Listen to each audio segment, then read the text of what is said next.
They walked through ice and fire, crossed oceans without maps, built empires in lands they'd never seen, and then they vanished.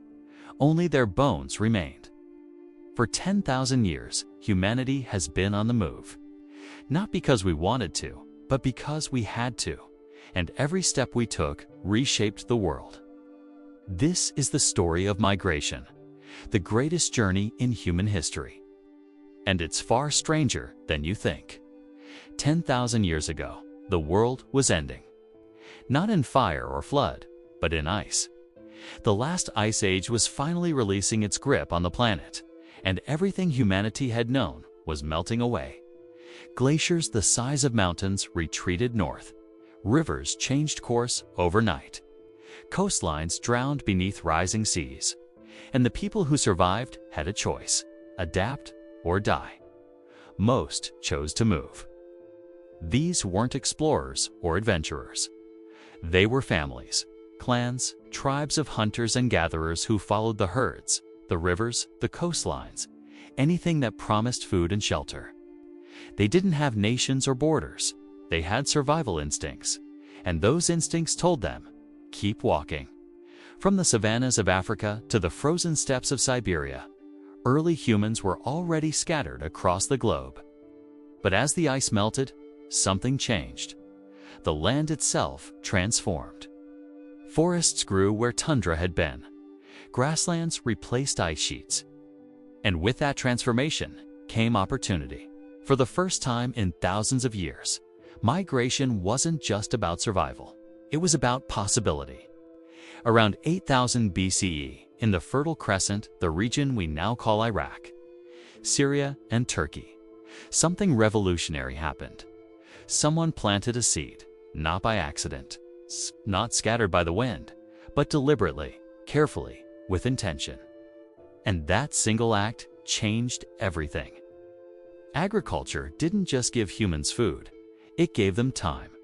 Time to settle, time to build, time to think beyond the next meal. Within a few generations, nomadic hunter-gatherers became farmers. Temporary camps became villages. Villages became towns. And towns became something the world had never seen before: civilizations. But here's the thing about civilization: it doesn't spread evenly. The knowledge of farming moved like wildfire across certain landscapes and crawled like a glacier across others. Some groups embraced it immediately. Others resisted for thousands of years. And the reasons why tell us everything about how migration shaped culture. Farming spread west from the Fertile Crescent into Europe, carried by migrating farmers who replaced or absorbed the local hunter-gatherers. It spread east into Central Asia, then south into Africa and the Indus Valley. Each wave of migration carried not just seeds and tools, but languages, religions, and entire worldviews. By 4000 BCE, the map of human settlement had transformed. Where once there were scattered bands of wanderers, there were now thriving agricultural societies stretching from the Mediterranean to the Yellow River. But migration didn't stop. It evolved. Now, people didn't just move to survive. They moved to conquer. Around 3500 BCE, on the windswept grasslands north of the Black Sea, a new kind of people emerged. We call them the Yamnaya. Nomadic herders who had mastered something no one else had: the horse. Imagine the advantage. While farmers were tied to their fields, the Yamnaya could travel hundreds of miles in weeks. They were faster, more mobile, more dangerous than anyone who came before. And they didn't just migrate, they invaded. Genetic evidence shows that around 3000 BCE, Yamnaya pastoralists swept into Europe, replacing up to 90% of the male population in some regions. Not through slow assimilation, through conquest, through dominance, through a wave of violence that left an indelible mark on the European gene pool. This wasn't migration as we imagine it today. Families seeking new homes. This was migration as a weapon. The Yamnaya brought their language, their culture, their gods. And in doing so, they laid the foundation for nearly every language spoken in Europe and much of Asia today. English, Spanish, Hindi, Russian, all descended from the tongues spoken by horse-riding invaders 4,000 years ago. Migration wasn't just changing the world, it was creating it. By 2000 BCE, the Bronze Age was in full swing. Cities gleamed with copper and tin. Trade routes crisscrossed continents. Empires rose along the Nile, the Tigris, the Indus, and the Yellow River. And then, everything collapsed. Around 1200 BCE, civilization itself seemed to crumble. Empires fell. Cities burned. Writing systems disappeared. Historians call it the Bronze Age collapse, and to this day, no one fully agrees on why it happened. But we know this: people moved. Massive migrations swept across the Mediterranean and the Near East. Groups we call the Sea Peoples raided coasts from Greece to Egypt. Cities like Mycenae, Hattusa, and Ugarit, thriving centers of culture and power, were abandoned or destroyed. Populations scattered. Some fled to the mountains, others took to the sea. And in the chaos, new peoples emerged. The Phoenicians, the Philistines, the early Greeks, each one shaped by displacement, by loss, by the need to rebuild. Migration, once again, had rewritten history. Fast forward a few centuries, and migration took on a new form: colonization. The Phoenicians, master sailors from the coast of modern Lebanon, didn't just trade, they settled.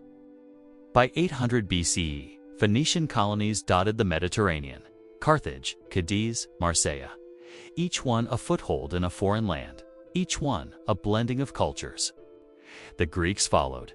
Driven by overpopulation and political strife, Greek city-states sent out colonies across the Black Sea, Italy, and North Africa. These weren't refugees, they were pioneers, adventurers, people seeking fortune and freedom in distant lands. And with them, they carried their language, their philosophy, their art. Migration became the vehicle for civilization itself. But not all migrations were peaceful. In Central Asia, the steppes were stirring again. Around 500 BCE, nomadic tribes, Scythians, Sarmatians. Later, the Huns and the Mongols began to pressure the settled civilizations to the south and west. Wave after wave of horse-riding warriors swept out of the grasslands, driven by climate shifts, population pressure, or simply the lure of conquest. These migrations triggered chain reactions. The Scythians pushed into Europe. The Celts were driven west. Germanic tribes moved south toward the Roman frontier, and Rome, the greatest empire the world had ever seen, spent centuries trying to hold back the tide, but the tide was unstoppable. In 376 CE, a Gothic tribe called the Tervingi arrived at the Roman border, not as invaders, but as refugees. They were fleeing the Huns, a brutal nomadic confederation that had swept out of Central Asia like a plague. Rome let them in. It was a mistake. Within decades, these barbarian migrants would sack Rome itself. The fall of Rome wasn't caused by weakness. It was caused by migration, by displaced peoples seeking safety, land, and survival. And in their wake, the ancient world died. But migration didn't stop. It transformed. As Rome fell, new kingdoms rose across Europe, built by migrants. The Franks in Gaul, the Visigoths in Spain, the Angles and Saxons in Britain. These weren't invaders from nowhere. They were people who had been moving for generations, following the collapse of one world and the birth of another. And in the East, another migration was beginning, one that would change the world forever. In 622 CE, a merchant named Muhammad fled from Mecca to Medina. This event, the Hijra, became the foundation of Islam. And within a century, Arab armies and settlers had spread from Spain to India, carrying with them a new faith, a new language, and a new empire. Migration had become expansion. By the year 1000, the world was more connected than ever before. Viking longships reached North America. Arab traders sailed to China. The Silk Road linked east and west, and everywhere, people moved.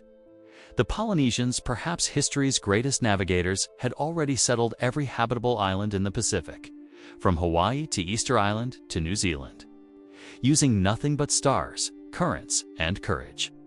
They crossed oceans that Europeans wouldn't dare touch for another 1,000 years.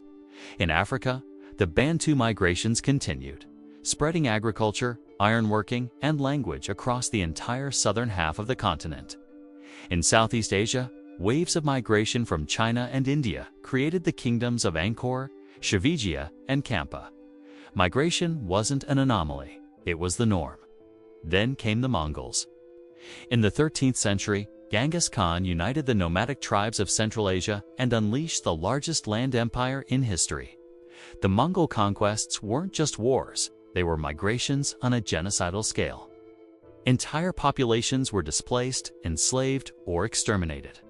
But in the aftermath, something unexpected happened.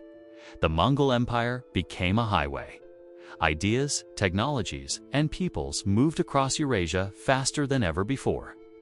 Paper, gunpowder, the compass innovations from China reached Europe along Mongol roads. Migration, even violent migration, had become a force for connection. And then, in 1492, everything changed again. When Columbus reached the Americas, he didn't just discover a new world, he unleashed the greatest migration in human history. Europeans poured into the Americas. Millions of Africans were forcibly transported as slaves. Indigenous populations collapsed under disease, war, and displacement. Within 2 centuries, the entire demographic map of the planet had been redrawn. This wasn't migration as survival. This was migration as imperialism, as capitalism, as conquest, and it reshaped everything. The age of exploration became the age of colonization. Europeans settled in the Americas, South Africa, Australia, New Zealand. They didn't just migrate, they replaced. Indigenous peoples were displaced, killed, or assimilated. Borders were drawn, nations were forged. And the modern world, with all its inequalities and complexities, began to take shape. By the 19th century, migration had industrialized. Steamships carried millions of Europeans to America. Railroads opened up continents, and people moved not just for survival, but for opportunity. The Irish fled famine. Italians sought work. Jews escaped persecution. Chinese laborers built railroads. Indians were sent across the British Empire as indentured servants. Migration was no longer just a story of the past. It was the engine of the present. The 20th century brought new horrors and new migrations. World wars displaced tens of millions. The partition of India forced 15 million people to flee. The creation of Israel, the collapse of empires, the rise of communism, each triggered waves of refugees, and today, migration continues. Climate change is displacing millions. Wars in Syria, Afghanistan, and Ukraine create new refugees. Economic inequality drives people across borders. We are still, after 10,000 years, a species on the move. So what does it all mean? Migration isn't a crisis. It's not an exception. It's the story of humanity itself. Every culture, every language, every nation on Earth exists because, at some point, people moved. Sometimes they moved in peace. Sometimes in violence. Sometimes by choice. Sometimes by force. But they moved. And in moving, they built the world. The next time you hear about migration on the news, in politics, in history, remember this: your ancestors were migrants too. They crossed deserts and oceans. They fled wars and famines. They sought safety, opportunity, and hope. And so, in one way or another, will we. Because migration isn't just history, it's who we are. If you enjoyed this journey through time, subscribe for more forgotten chapters of history. There are so many more stories waiting to be told,